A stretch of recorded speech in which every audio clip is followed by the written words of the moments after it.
an applied social science research center that partners with communities, mostly in Louisiana, to work towards disaster resilience with a focus on mitigation. Right now, a lot of our projects are centered around education and outreach so that people are getting the information they need to make more informed decisions about safety, of their homes and their communities.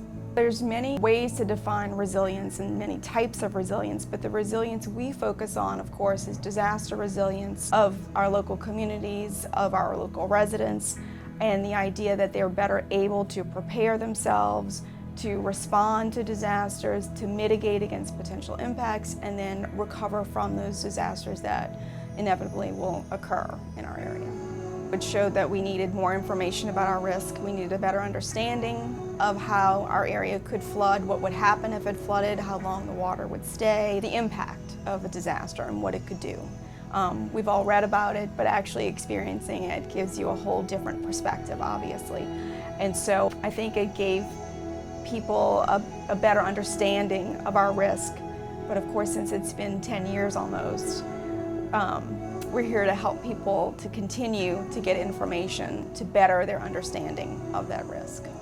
For those who were here during Katrina and Rita, I believe that we are more resilient, that we've gained a lot of information, that people have had to seek out information, especially immediately following. You had to learn all about how to apply for funding and about how to elevate your house and what base flood elevation means. And as new flood information comes out, people are learning about these things, and open houses are being held and have been held over the past several years. And in fact, we partnered with LSU Ag to roll out some of the flood maps. And so I think that empowers people, that gives people information they need to make better decisions about whether they need to elevate, whether they want to relocate, building a new home. You want to get that information, and I think that information is now more easily available, and that people know more about how to get that information and who to contact. And I think we've helped in that effort, as well as many other organizations like CHART, who've gotten a lot of the word out, if you will, through education and outreach efforts. But I do think overall we are more resilient. We are here. We continue to provide as best we can education and outreach, as well as other support. Right now we have a project, we facilitate community rating system users groups. The community rating system is a volunteer program under the National Flood Insurance Program, where if communities participate, they can implement activities that are creditable under the CRS program, so you're reducing risk, and the incentive for the community to participate is a reduction in flood insurance premiums. So we want people to know about those types of programs. We want people to know so that they can support their communities to implement those types of programs and understand why some policies are in place that may not be easy to follow, or certain groups may not want them implemented for lots of different reasons, but there's a reason why, to reduce risk as well as reduce flood insurance premiums in many cases. So a lot of homes have been elevated. A lot of new construction, you can see, is at a higher elevation than it was, thank goodness, because of new building codes. I think people are paying more attention to enforcing those building codes and elevations at which we have to build.